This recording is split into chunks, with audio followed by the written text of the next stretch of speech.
Hello everyone, welcome to this class once again.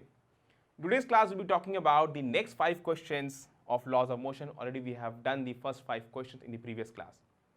In the previous class we saw some good questions based upon laws of motion and we are continuing with the same neat pattern exercise. Now the next 5 questions are quite good questions which are suited for your NEET examination. Let's go ahead with the 6th question. That is, after 5 questions we have practiced, let's go with the 6th one. A mass of 1 kg is suspended by a thread. It is first lifted up with an acceleration 4.9 meter per square second, second lowered with an acceleration 4.9 meter per square second. The ratio of the tension is A 3:1, B 1:3, C 1:2, D 2:1. I hope that you have understood with the statement of the question what is the thing that is happening. A block is there which is suspended by a string. Once you are lifting up the block and once you are bringing the block in the downward direction. Let's see what is the tension created during both the cases while lifting and while descending it downward. See, the first case is this is the block. It is made to lift up, it's going up. Its mass is given as 1 kg. Acceleration is given as 4.9 meter per square second. That is what is happening. Let's say the tension generated in the string is T. So if I draw a free body diagram of M, we will be having M here, mg is acting downwards and tension T1, let's say that tension acting is T1, so I'll mark here T1, it will be acting along the upward direction. Acceleration A equals to 4.9 meter per square second, that is what is actually the acceleration of the block. So from here we can write down T1 minus mg is equal to m into A, or T1 comes out to be mg plus A, equation number 1. So for the first part, during the time of ascent, we have evaluated what is the tension that would be there in the string. Now let's go to the second part. The second part was the case when it was coming down. In the case of coming down, see again the picture will be somewhat like this. M will be here, mg will be acting on downward direction, tension T will be again, it will be there. Only change, acceleration is acting along the downward direction. Both the cases the value of acceleration is same. Now let me draw the free body diagram in the second case. In the second case, the free body diagram, if I show mg acting along again downward direction, tension let's say it is T2.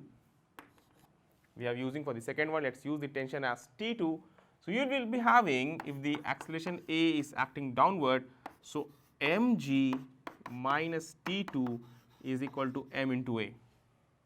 Quite obvious, T2 will turn out to be mg minus A, equation number 2. Only thing that we need to do, we have to put the values. Prior to that, T1, T2 we have. We need to find out the ratio. The question is saying what is the ratio of tension during both the cases. So I am going to rub one part.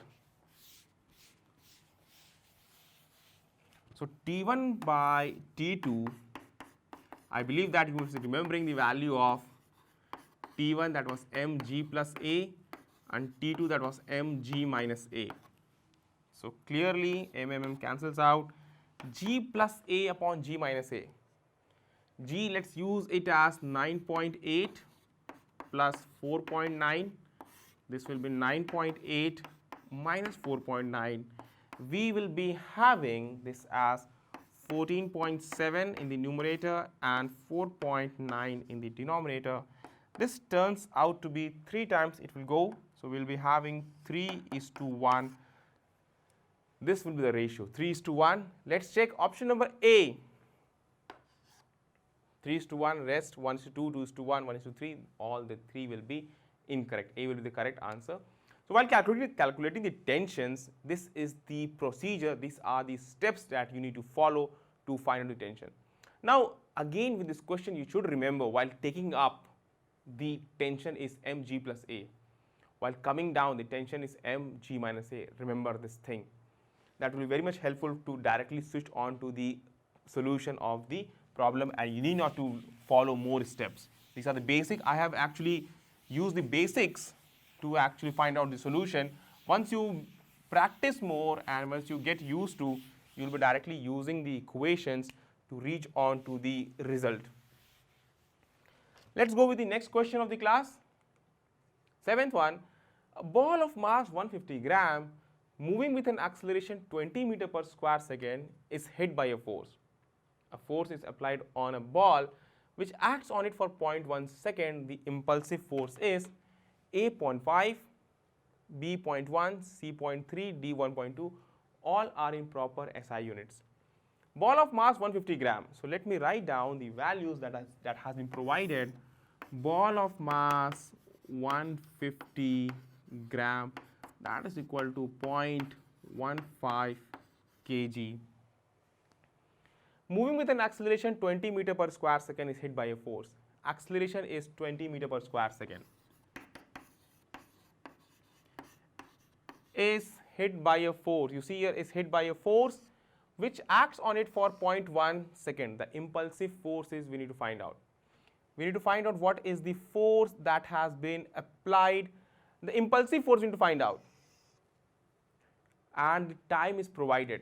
So, can we find out after acceleration what is the force will be applied? That will be given as mass into acceleration. Multiplied with time, you will get the impulsive force. So, mass into acceleration will come out to be, you see here, m into a will turn out to be 0.15 multiplied with 20 is equal to 0.15 into 20, that will turn out to be 1.5 into 3. 3 we got 1.5, 0.15 into 20 we did. Next thing, which acts on it for 0.1 second. Impulsive force, impulse we need to talk about, that is actually force into time. So, impulse if we talk about, that is equal to force into time. This in SI units we have done. So, 3 multiplied with 0.1, this comes out to be 0.3 Newton second. With proper SI units, 0.3. Let's check the options. A incorrect, B incorrect, C is the correct answer. So, for this impulsive force will be 0.3 Newton second. Quite easily we can solve for impulse. Remember, impulse is force into time, or you can say change in momentum. This is how we have to find out. Next one, question number 8. The upper half of an inclined plane of inclination theta is perfectly smooth, while lower half is rough. A block starting from rest at the top of the plane will again come to rest at the bottom if the coefficient of friction between the block and the lower half of the plane is given by A mu equals to 1 upon tan theta, B mu equals to 2 upon tan theta, C mu equals to 2 tan theta, D mu equals to tan theta. Which option matches with the right answer? Let's see here. The case is somewhat like this. This inclined plane. Now we have, this is the half part. Let's say total length is L. So this length will be L by 2 and this length will be L by 2. Quite obvious. Object will be coming here. This part is smooth. This first half is smooth as per the given information. The lower half is rough, where mu is provided. It's given that at the top of the plane will again come to rest at the bottom if the coefficient of friction between the block and the lower half of the plane is given by. We need to find out the value of mu. So that's what I have marked, mu is equal to question mark. Let's see. Now one thing, if you see it comes freely till here, then again resistive force act during its motion from this point to this point. The work done by the force mg sine theta, you see here the force acting here, we have to also use the concept of work energy. Don't worry about it, very simple concept we'll be using. Now see, force acting on it, mg is here, this will be theta, so this will be mg sine theta. I believe that this all you know how to resolve the forces. Mg sine theta will do a work till it comes down. Frictional force acts only during this case. Friction force will be how much? It's a case of maximum friction force since the block is sliding. So mu into n, that will be the maximum friction force. Now you see here, to stop it, work done by mg cos theta, sorry, mg sin theta will be equal to work done by frictional force. These are the two forces acting along parallel to incline. Work done by friction force. Now friction that will be acting, F that will be max. The only friction force, since it is sliding, we have to talk about the limiting case, mu into n. I believe that you must be remembering n should be equal to mg cos theta.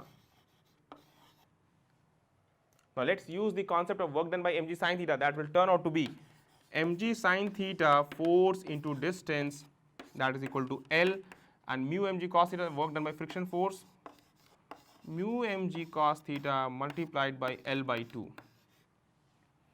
Because the friction force is only acting for the length L by 2, see here L cancel out, mg cancel out, you will be having mu is equal to 2 sin theta divided by cos theta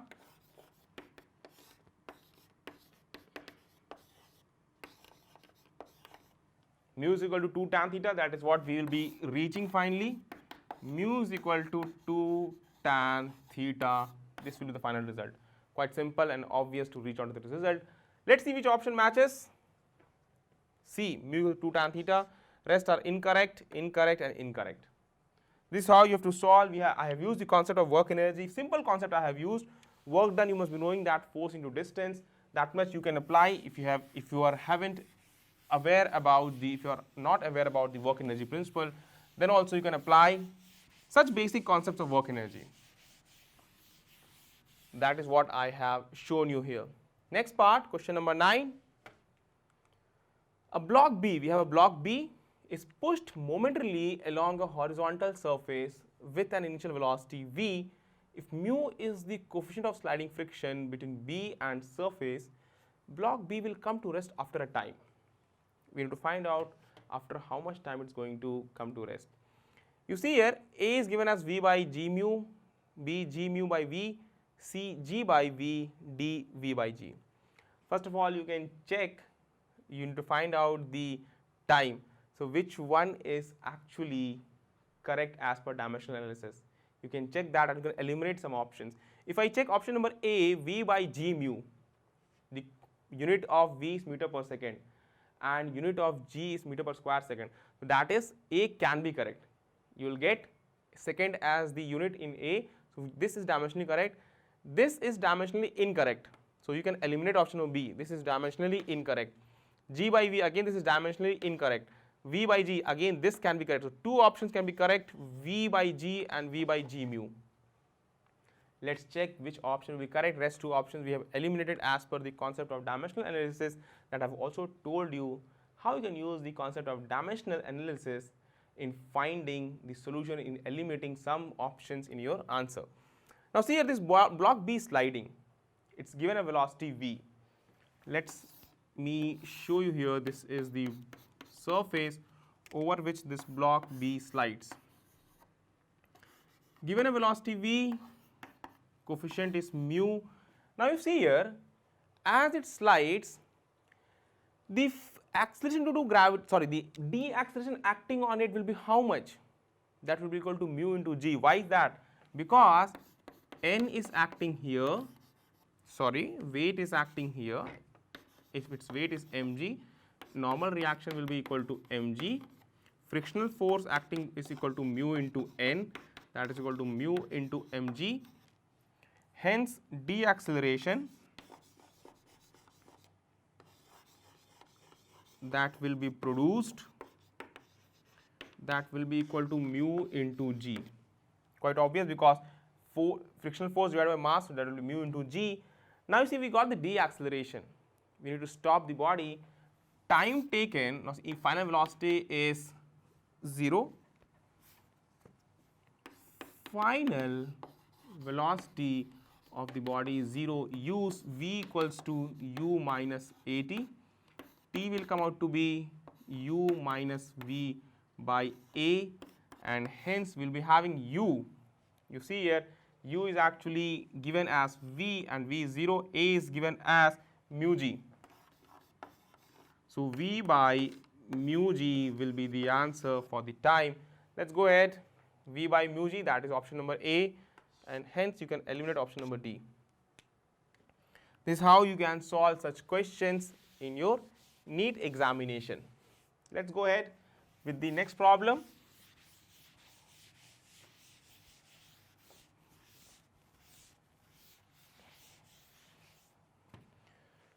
Next problem of the class, question number 10. A ball of mass 3 kg moving with a speed 100 meter per second strikes a wall at an angle 60 degree. You see here a ball strikes an angle of 60 degree. As shown in figure, the ball rebounds at the same speed and remains in contact with the wall for 0.2 seconds. Ball rebounds with the same speed and making angle same 60 degree with the vertical wall. You see here, and its time of contact is 0.2 seconds. The force exerted by the ball on the wall is. Force exerted by the ball on the wall is A 1500 root 3 Newton, B 1500 Newton, C 300 root 3 Newton, and D 300 Newton. Let's see how to do. First of all, let me show you the scenario here. What's happening? This is the wall. We have a ball which is actually made to hit. It hits here. We have a ball. This is the ball. It's made to hit. This is the angle, 60 degree. Now see, it will be having two momentum. If I make its momentum, it will be having two momentum. One here, if its velocity is v, so we will be having, this is 60 degree. Quite obvious, you can say that how much component will be acting here and how much component will be along the vertical, that you can make out. Now say 60 degree is this will be automatically 30 degree. So we will be having mv cos 30 degree momentum at this end, and here we will be having mv sin 30 degree. We are not concerned about this. I am not writing this. Mv sin 30 degree, you can write it.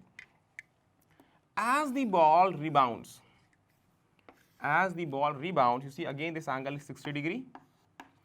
The velocities along this direction, again the ball will be having two momentum. You see this is 60 degree. Automatically you can find out which will be angle and where you have to make out. You see this is 60 degree, automatically again this will be 30 degree. You can make out. So you will be having the momentum final here along this direction will be having mv cos 30 degree, and this will be mv sin 30 degree. Now see on the ball, let's talk about on the wall. The momentum along the wall is not changing, but the momentum perpendicular to wall is changing. So if I talk about change in momentum of ball, delta p of ball, you see here this is along the wall and this is just opposite to wall. If we take this side as positive and this side as negative, we will be having P final minus P initial, that is equal to mv cos 30 degree minus P initial minus mv cos 30 degree. So we got mv cos 30 degree minus mv cos 30 degree, that will be 2mv cos 30 degree. Now we need to find out what is the force acting on the ball due to the wall. First of all, let's try to find out what is the force acting on the ball. So force will be what? Delta P by delta T, and that will come out to be delta T, you see it's 0.2 second divided by 0.2.